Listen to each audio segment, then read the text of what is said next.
Soulgain says, "Dear Measurehead and Whacker, do you think racism in video games need to be more overt? The Elder Scrolls is a universe where people are openly and unabashedly racist, and they use their fictional slurs without restraint. Oh, it's On the hilarious. on the It's other fucking end, you have so overt. games like Final Fantasy X, where racism is a core element, but the depiction is sanitized, and if I recall correctly, it slightly dips into both sidesing at times, even if the narrative overall sides with the Albed." I'm sorry, Uh, what? FF10's fucking racism is like on the nose exploding. You have a fucking mad super racist on your team. Wakka's going pretty crazy for most of the game. The rest of the cast, maybe not so much. But what approach do you think is more beneficial for addressing racism as a theme?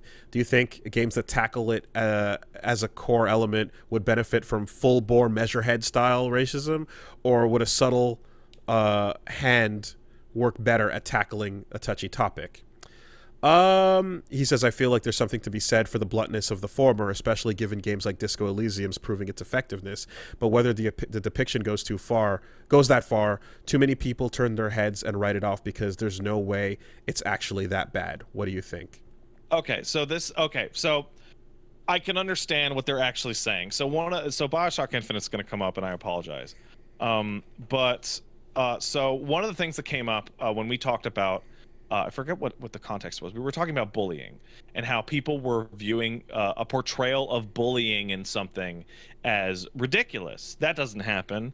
To which I said, and you said as well, from either personal experience or other people's personal experience that you talked to, that like I have literally to date never seen a depiction of bullying in fiction that was actually too ridiculous ever in my life. It's always like you have no idea how bad it can get. And racism can be like that as well. Some racism is subtle. Welcome to Revachol and Disco Elysium is fucking perfect. That's Yes. perfect, subtle, snide, like smug It racism, takes you a second.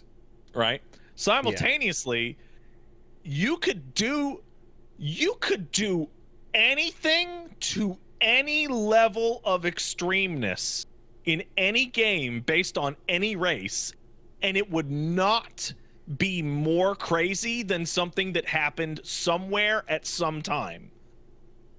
We have done a lot of wild shit over the course of human history. Yeah. There's no bar that goes low enough for you to be like, oh shit, that's not something that history hasn't already covered. Um, I'm trying to remember, but wasn't Cinemora that shmup that also kind of went into I animal didn't play racism much of it. stuff? Okay. Well, No. anyway, yeah, the as to what games should do, the answer depends entirely on the ability of the writer and Mm-hmm. how they can handle it and their tact and their talent because as you just mentioned, Welcome to Revachol, immediately followed by Measurehead, takes somebody who has that hand and the ability to understand the subtlety and get you to convey that properly. Not Yeah, it has everyone a could nice do that. sliding scale from subtle to not subtle right Right. next to each other. Yes, you can go to the extremes and have a game where it's just like, oh no, this race is treated as a Holocaust analogy, and you can just Yeah. go straight to that place. But Hmm. if you're going to try to work a subtle point, I wouldn't trust it in the hands of, say, let's say, a David Cage, right? Right. My big thing is not what you should do with racism in your story. If you feel it has an appropriate place and you feel like it could add to your story in a legitimate and not fucked up way, go for it.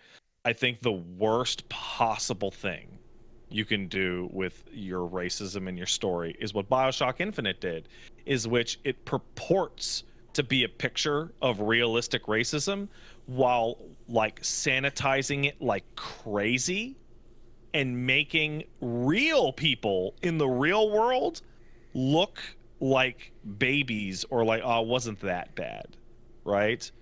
In Matthew Matosis's review of BioShock Infinite, you're in a 1920s fully segregated, like split off community in BioShock Infinite, and the racism there is like spick and span sanitized. It's absolutely ridiculous. You never hear any racial slurs.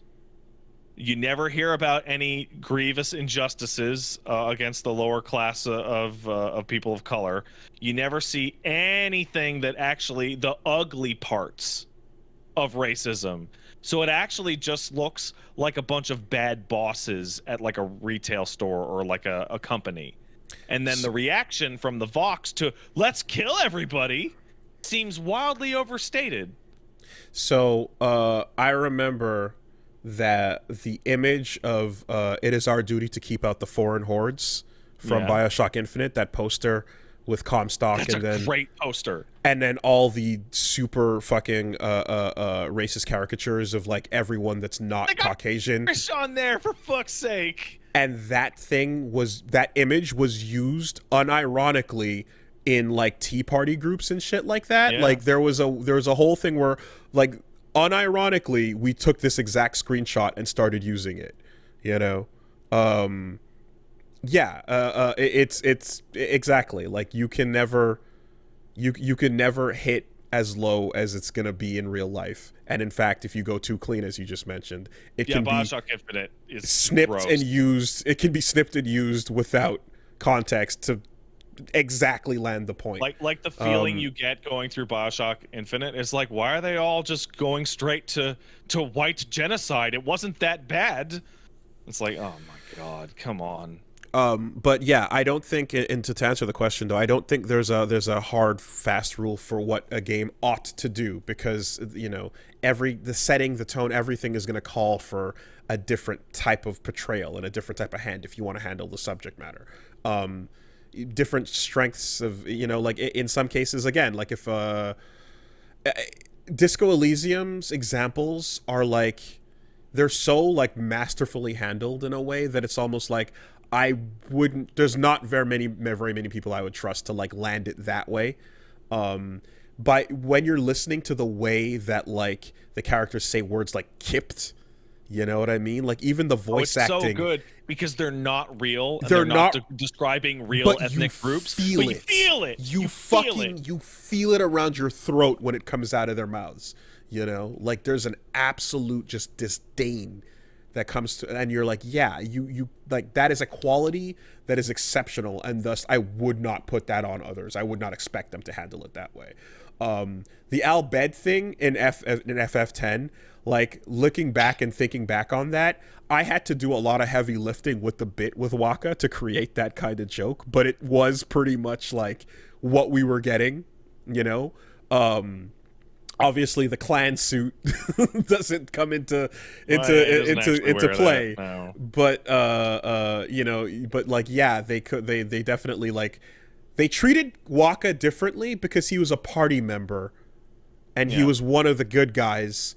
He was your bro, as opposed to the fat lorry driver and Measurehead, you know. So that also has something to do with some of that quote unquote sanitization that you're talking about.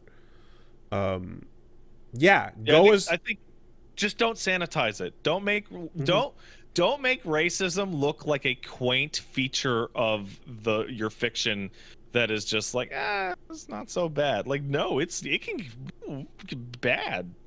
Racism is bad. And if you don't think you can handle like doing a good job of that, just you can don't. You can stop. You can stop if you can't get it done.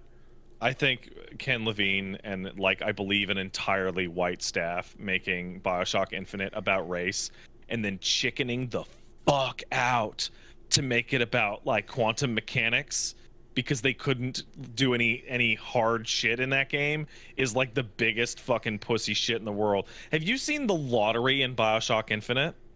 Isn't what was that? Was that in the very beginning of yeah. No, it's the interracial couple. Right? Yeah, so that you find an interracial couple, and the lottery is who gets to throw one baseball at them. Yeah. And it's like, if this is a sealed off society in 1920s America that's overtly racist, they're not throwing a fucking baseball at these two. Of course not. Are you kidding me? Yeah. Could man, that'd be a massive improvement on the reality.